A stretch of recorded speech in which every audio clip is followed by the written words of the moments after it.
Jeffrey Dahmer. Americký sériový vrah, kanibal a nekrofil. Určite ste zachytili pohľcujúci seriál z minulého roku, ktorý zaujal obrovské množstvo ľudí. Ja osobne som sa na tento seriál chystal až tak dlho, až stihol uplynúť celý ďalší rok. Na YouTube som zazrel veľké množstvo videí o Jeffovi Dahmerovi so zavádzajúcim názvom, ktoré ale v konečnom dôsledku len zrekapitulovalo všetko to, čo ste mohli vidieť aj v samotnom seriáli. Toho sa v tomto videu báť ale absolútne nemusíte, pretože ja sa pokúsim trochu viac priblížiť postavy, o ktorých sme sa toho príliš nedozvedeli v Netflixovom seriáli. Predpokladám, že drvivá väčšina ľudí, ktorá klikla na toto video, už vie, že Dahmer zabil a rozštvrtil 17 mužov, medzi ktorými figurovali ale aj dvaja neplnoletí chlapci. Reč je o 14-ročnom Conerakovi Sinta Somfonovi, ktorý bol stvárnený aj v samotnom úspešnom seriáli, ale taktiež aj o rovnako starom Jamesovi Doxtatorovi, ktorý bol Jeffovou v poradí treťou obeťou a ktorého sme nemali možnosť vidieť v seriáli. James Doxtator 16. januára 1988 ušiel z domu, aby unikol pred nevlastným násilníckym otcom. Odišiel do West Ellis vo Wisconsine, kde stretol Jeffreyho Dahmera na autobusovej zastávke pred gaybarom 219 Club. Dahmer navákal chlapca do domu jeho starej mamy tým, že mu ponúkol $50 za fotenie aktov. Ten súhlasil, neuvedomujúc si, že mu hrozí nebezpečenstvo. Keď dorazili do spomínaného domu, Dahmer ho omamil tabletkami na spanie a následne mal s ním pohlavný styk. Následne ho v pivnici udusil na smrť a jeho telo tam ukrýval približne týždeň. Keď bola babička preč, Dahmer rozrezal jeho telo a rozpustil mäso v kyseline. Potom jeho kosti rozdrvil kladivom a zlikvidoval ich. Teraz sa už ale presunieme do väzenských časov Jeffreyho Dahmera a bližšie si priblížime jeho dvoch spoluväzňov. Reč bude o Jesse Andersonovi a Christopherovi Scarverovi, s ktorými bol Dahmer vlastne v kontakte ako s úplne poslednými osobami. 21. apríla 1992 išli manželia Andersonovci do kina a na večeru. Po večeri Jesse bodol svoju ženu Barbaru 5-krát do hlavy a následne bodol aj samého seba 4-krát do hrudníka, hoci väčšina jeho rán bola len povrchová. Barbara upadla do komy a o 2 dní neskôr na následky zranení zomrela. Polícii predložil basketbalovú šiltovku Los Angeles Clippers, o ktorej tvrdil, že ju zrazil z hlavy jednému z útočníkov. Keď boli podrobnosti o zločine zverejnené, univerzitný študent povedal polícii, že Anderson od neho čiapku kúpil pred niekoľkými dňami. Podľa zamestnancov obchodu s vojenskými prebytkami, ktorý bol použitý na vraždu Barbary, predaný Andersonovi pred niekoľkými týždňami. Polícia uviedla, že obchod bol jediný v Milwaukee, ktorý predával tento typ noža. 29. apríla bol Anderson obvinený z vraždy. 13. augusta bol uznaný vinným a bol odsúdený na doživotie s možnosťou podmienečného prepustenia po 60 rokoch. 1. júna 1990 išiel Christopher Scarver do kancelárie školiaceho programu Wisconsin Conservation Corporations a našiel tam manažéra Johna Fayena so zamestnancom Steveom Womanom. Scarver prinútil Womana k zemi so zbraňou v ruke a požadoval peniaze od Fayena. Keď od neho dostal len $15, rozzúrený Scarver strelil Womana do hlavy a tak ukončil jeho život. Následne na ňo vyslal ešte 2 kúky. Fayen napokon napísal Scarverovi šek v hodnote $3000. Keď Fayen utiekol k autu, Scarver na ňo vystrelil, ale minul.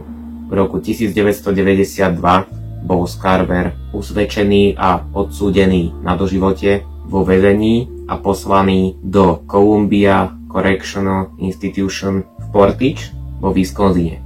O 2 roky neskôr ráno 28. novembra 1994 bol Scarver pridelený do pracovného oddelenia s ďalšími dvoma väzňami Jesse Andersonom a Jeffrey Dahmerom. Pri upratovaní toalety vo väzenskej telocvični zostali traja muži bez dozoru. Po konfrontácii s Dahmerom a Andersonom Scarver získal oceľovú tyč z posilňovne, nasledoval Dahmera do šatne a udrel ho po hlave. Následne vystopoval Andersona a tiež ho zbil. Dahmer bol vyhlásený za mŕtvého približne hodinu po útoku a Anderson zomrel o 2 dní neskôr. A toto je taký dosť zaujímavý fakt, že tá Jessieho manželka, ktorú on pobodal, zomrela o 2 dní neskôr po útoku, rovnako ako aj on vlastne potom neskôr. No a zároveň môžem povedať, že ako ste už asi zistili, tak táto skutočnosť bola v seriáli vyzobrazená dosť odlišne, keďže tam išiel najskôr Scarver zabiť Jesseho a až následne v konfrontácii z oči v oči s Dahmerom ho išiel dobiť. No v skutočnosti to bolo opisované tak, že Dahmera napadol odzadu, takže Dahmer ani netušil, že sa na niečo chystá. Po návrate do cely Scarver ihneď oboznámil opravára o jeho čine s tvrdením, že mu to nariadil Boh. Potom, čo bol Scarver uznaný dostatočne kompetentným na to, aby sa postavil pred súd, dostal ďalšie 2 doživotné tresty za vraždu Dahmera a Andersona. Scarverovým motívom boli Dahmerové vraždy čiernych mužov a Andersonové obvinenie 2 čiernych mužov pri zabití jeho vlastnej manželky. Scarver ešte dodal, že nič, čo bieli ľudia robia černochom, nie je spravodlivé. Takže Job, týmto sa dostávame na koniec tohto videjka. Pokúsil som sa v ňom vám priblížiť teda dokopy 3 osoby, o ktorých sme sa v seriáli toho moc nedozvedeli a ktoré boli dosť kľúčovými v Dahmerovom živote. A hlavne som sa pokúsil v tomto videu porozprávať o ľuďoch, ktorí asi aj mňa osobne tak nejak najviac zaujali, čo vlastne predchádzalo tomu, napríklad z akého dôvodu sa vlastne do toho väzenia dostali tam tí 2 poslední muži. No a vlastne nebolo to ani spomenuté v tom seriáli, takže hlavne preto som sa rozhodol vám o tom porozprávať, pretože ako som už hovoril, predpokladám, že väčšina z vás už seriál dávno videla a všetko ostatné už vie, že čo a ako bolo.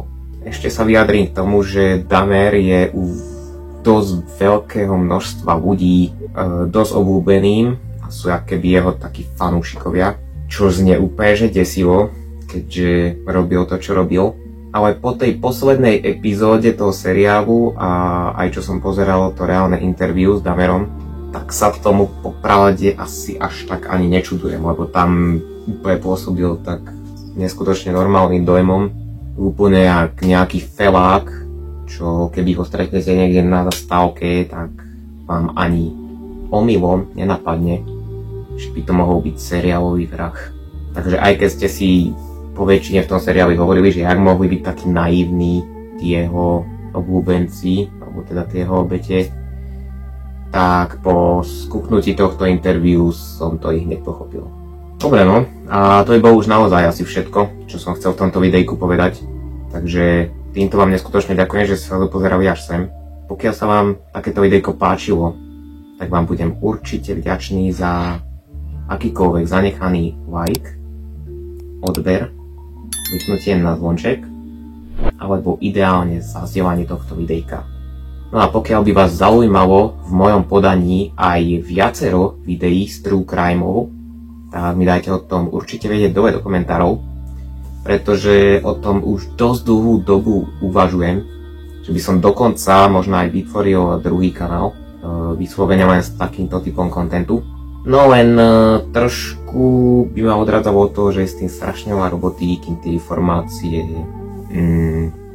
podostávate, kým vôbec narazíte na nejaký fakt, že dobrý príbeh, o ktorom nikto minimálne na československej scéne nenatočil žiadne video. a je s tým neskutočne veľa roboty. Pretože najlepšie by bolo to počerpať z čo najviac zdrojov a neodrabkať to len tak len z nejakej jednej Wikipédie alebo niečo. Takže určite mi dajte vedieť do komentu. Neskutočne ma takýto content aj baví sledovať, takže by bolo neskutočne super, keby sa mi podarilo aj takéto videjka uskutočniť a keby bavili dostatočné množstvo ľudí. A to bude z tohto videjka už asi naozaj všetko. Ja vám prajem pekný zvyšok dňa a učím sa s vami, takže čaute.